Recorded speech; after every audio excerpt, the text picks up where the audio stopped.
Mau upgrade storage SSD PC atau laptop biar lebih kenceng? Cleve punya SSD NVMe PCIe Gen 4 X4 yang budget friendly.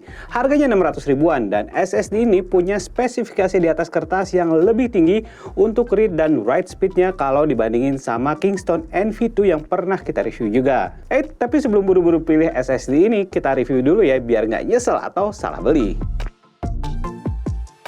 Oke, kita cek dulu spesifikasi di atas kertas dari Cleve Crash C910 Lite M2 SSD ini. Cleve Crash C910 Lite ini punya kapasitas 500 GB.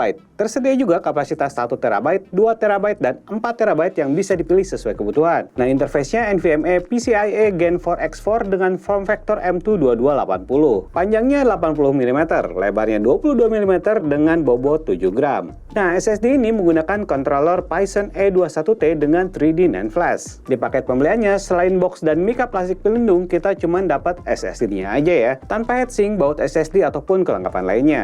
Nah, di bodi SSD-nya terdapat stiker yang berisi informasi SSD dan SN untuk keperluan garansi. Dan stikernya ini tidak berfungsi sebagai heatsink ya. Garansinya cukup panjang, yaitu 5 tahun. Oh ya, stikernya ini jangan dicabut ya, karena bisa merusak garansi. Nah, Cleve Crash C910 Lite dengan kapasitas 500 GB di atas kertas punya sequential read up to 4700 Mbps dan write di 1700 Mbps dengan endurance 160 TB written. Nilai TBW-nya cukup standar ya untuk SSD budget friendly, sama dengan yang ditawarkan oleh Kingston NV2.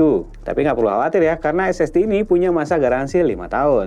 Dari spesifikasi di atas kertas, udah jelas ya, peruntukan SSD ini bukan untuk penggunaan berat yang aktif copy-paste file dengan ukuran besar dan intensitas yang tinggi. Namun, kalau hanya digunakan untuk primary storage PC Office atau entry-level gaming, SSD ini bisa jadi pilihan yang tepat. Oke, kita langsung tes aja Cleve Crash C910 Lite ini di PC editing yang saya pakai sehari-hari. Di sini saya tes SSD ini sebagai secondary storage menggunakan motherboard dari MSI, yaitu MSI Mag B660 Mortar Wi-Fi D5 yang mendukung PCIe 4.0 X4 M2 2280 di kedua slot M2-nya. Pertama, kita tes benchmark menggunakan Crystal Dismark, dan ternyata hasilnya bisa melampaui spesifikasi di atas kertasnya dengan sequence read 5224 dan write-nya di 4686. Saat dites dengan SSD, kecepatannya menurun di angka 4337 dan 3748 untuk sequence read dan write-nya. Dengan menggunakan 3D Mark Storage Benchmark, SSD ini bisa menghasilkan skor 2322 dengan kecepatan akses yang cukup cepat untuk membuka beberapa game. Nah, tes benchmark tadi saya jalankan di kondisi SSD-nya kosong ya. Nah, selanjutnya saya coba copy file dengan besaran 62 GB dan 101 GB dari SSD lain ke SSD ini. Saat copy file dengan besaran 62 GB,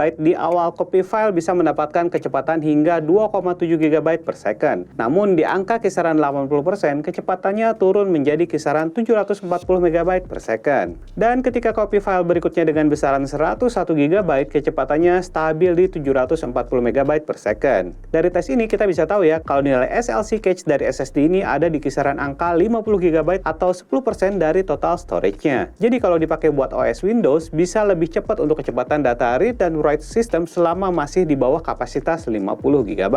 Setelah SSD terisi lebih dari 100 GB, saya coba benchmark lagi. Dan so far, untuk hasil benchmark dengan Crystal Dismark dan AS SSD tidak begitu berbeda. Nah, meski tidak terpasang heatsink, selama pendinginan PC cukup baik, SSD ini bisa bekerja dengan optimal dan bisa menjaga suhu stabil di kisaran 40 derajat. Oh ya, setiap kalian beli SSD Cleve, kalian juga bisa dapetin free SSD data migration software dari Acronis True Image SD 2015 atau 2018. Dengan cara menginput email dan serial number SSD kalian langsung di websitenya Cleve ya, atau bisa cek linknya di deskripsi video di bawah. Nah, dari hasil tes tadi bisa diambil kesimpulan kalau SSD Cleve Crash C910 Lite ini sangat sebanding dengan harga yang ditawarkan ya. Memang bukan yang paling kenceng untuk SSD Gen 4. Tapi kalau kalian lagi mau build PC Office atau PC gaming budget, SSD ini cukup direkomendasikan untuk jadi pilihan. Kalau mau dibandingin sama brand lain yang lebih familiar, SSD ini emang sekelas dengan Kingston NV2, namun dengan kecepatan baca tulis yang lebih cepat dan masa garansi yang lebih panjang. Oke, kalau menurut kalian gimana? Sepadan nggak SSD Cleve Crash C910 Lite ini kalau dibandingkan dengan harganya? Komen yuk! Sekian dulu ya review SSD ini, semoga bermanfaat. Saya Budi pamit, sampai ketemu di video review berikutnya.